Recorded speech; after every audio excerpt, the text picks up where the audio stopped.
global happenings today. We communicate, we analyze global news.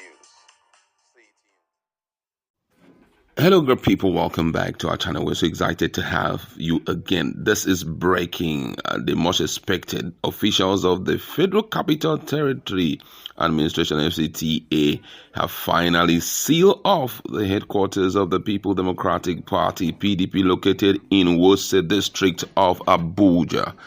The sealing of the building occurred at approximately 2:05 p.m. today, Monday. FCTA officials were said to have arrived at the site and instructed the security guard to convey with the responsible authorities. It reported that the FCTA had announced last week that it will commence taking possession of not less than 4,794 properties revoked due to non-payment of ground rent, which have been outstanding for periods ranging from 10 to 43 years starting Monday, May 26, 2025.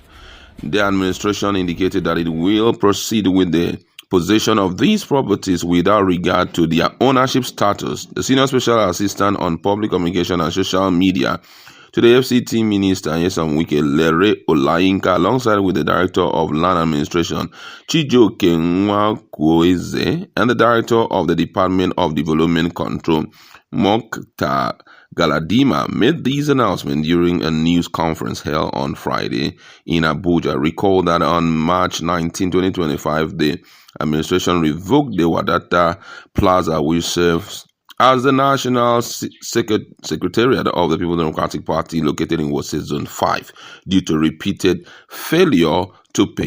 Also, in a related development, the Federal Inland Revenue Service (FIRS) has criticized the Federal Capital Territory Administration regarding the closure of one of its offices in Abuja, labeling the move as malicious and unprofessional. In a statement issued through X, Arabiri Aderonke Atoyebi, technical assistant on broadcast media to the FIRS executive chairman, charged the FCTA under the leadership of Minister Wike with unfairly targeting the agency.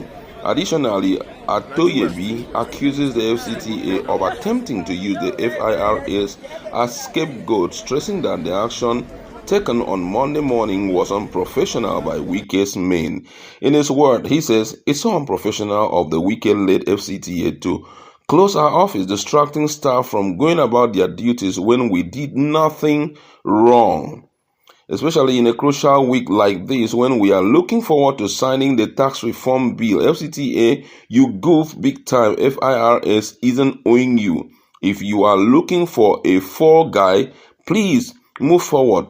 We shouldn't be your scapegoat when you know well that the lies you spread in the media and your malicious or illegal actions will hurt our operation. FIRSC is not owing for 25 years. We have paid until 2023. We have the evidence." Has also been reported earlier that the FCTA took actions on Monday morning by sealing an Access Bank and Total Petroleum station in Wose, Abuja, due to the failure to pay ground rent for 34 years. This measure is part of a wider enforcing campaign aimed at property owners who have not fulfilled their statutory responsibility. As per the letter dated March 18, 2025 and signed by the Director of Land Administration Chijoke Nwakwueze, the property in question is officially located to Rana Teha Furnitures Nigeria Limited rather than directly to Access Bank. According to the letter, the Minister of the Federal Capital Territory, Wike, exercising the powers granted under the Land Use Act No. 6 of 1978, Cap L5 laws of the Federal Republic of Nigeria 2004, has revoked your rights, interest and privileges concerning plot number 2456 located within Wose 1 Cadastral Zone AO2 Abuja. The FCT has indicated that the ongoing failure to pay ground rent is the reason for this. Also, The People Democratic Party (PDP) has postponed the proposed 100th National Executive Committee meeting, that's NEC meeting. It's been reported that the PDP National Secretary Samuel Anyanwu, in a statement released on Sunday, May 25, 2025, said the meeting was postponed to allow the Reconciliation Committee of the former Senate President, Senator Abubakar Bukola Saraki, to conclude its assignment of resolving some internal conflict to have a peaceful NEC meeting. Anyanwu apologized for the inconveniences, adding that a new date will be formally announced. In the statement released, he says this is to formally inform leaders and members of the National Executive Committee (NEC) of our great party that the proposed NEC meeting earlier announced to take place on May 27 has been postponed. The postponement is to allow Senator Bukola Saraki's Reconciliation Committee to complete its assignment of resolving some internal conflict to have a peaceful NEC meeting. Accordingly, a new date will be formally announced with the PDP Constitution 2017 as amended and the Electoral Act 2022. Therefore, any notice of NEC meeting or publication by the Deputy National Secretary in the guise of acting is illegal, unauthorized, and should be disregarded. All inconveniences resulting from the change in date are hereby regretted. That was what Anyanwu said, and I must say it's getting very interesting for People Democratic Party. A lot of things are in their hands. I don't know how Umar Damagum will be handling all of this, but right now I think that they just need to fix something and do something speedily. Now, Anyanwu had already reiterated that in event of contrary information coming via the office of the Deputy National Secretary, who the other faction of the People Democratic Party recognizes as the National Secretary, that it should be considered as being illegal. Now, it's a pointer to the fact that the party itself has been divided. Yeah, it has been divided because right now the Southeasterners are standing their ground that they will not allow Samuel Anyanwu to continue, that their choice is Ude, and as long as the seat of the National Secretary belongs to the Southeast, they do not recognize Anyanwu.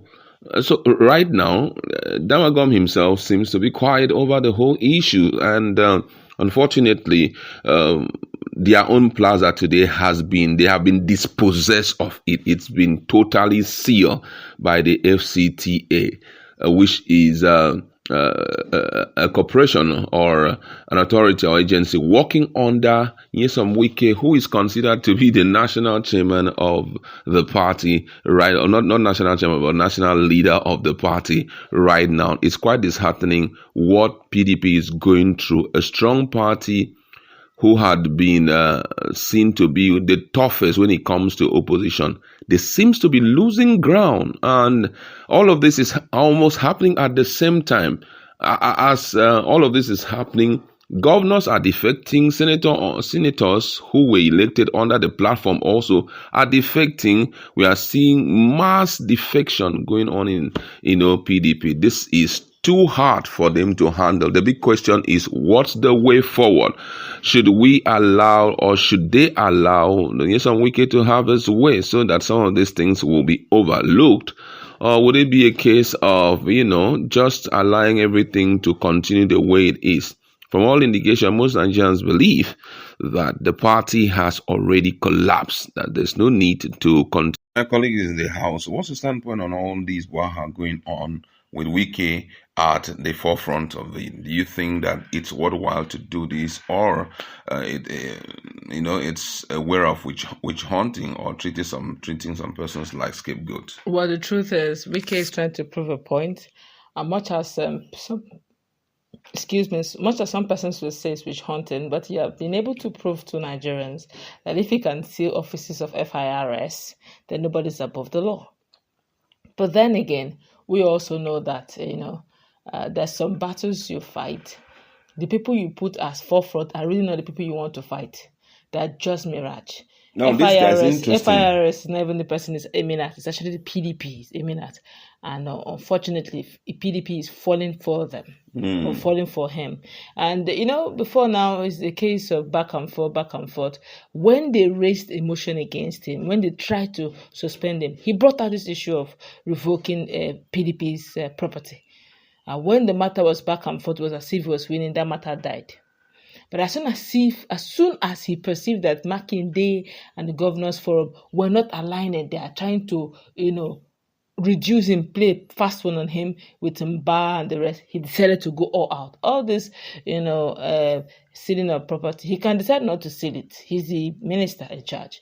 He can decide also to steal it, but he wants to prove to them a point. Even if they want to have any next meeting, which they've already postponed by virtue of Samuel Anyanwu signing and agreeing that every other person that will sign or counter this is actually unauthorized.